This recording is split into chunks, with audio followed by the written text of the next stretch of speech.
जय हिंद साथियों, मैं इस समय सुप्रीम कोर्ट के बाहर हूं और सलाम करते हैं सुप्रीम कोर्ट को। उन्होंने हाई कोर्ट के फैसले पर रोक लगा दी है। ये हमारी उन्नाव की पीड़िता और उनके साथ खड़े हुए एक एक शख्स की जीत है।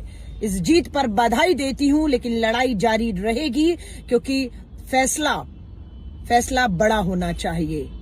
हाईकोर्ट के फैसले पर रोक लगना एक जोरदार तमाचा है कुलदीप सिंह सेंगर जैसे लोगों पर और उनके समर्थन में जितने भी लोग खड़े रहे, सरकार, प्रशासन, सिस्टम, महिलाओं को भी देखा। I support Kuldeep Sengar, shame on you. फैसला आ चुका है, धन्यवाद करते हैं। उन न्याय की उम्मीद को जिंदा रखा है और पीड़िता को हिम्मत और ताकत मिली है इस लड़ाई को आगे जारी रखने की।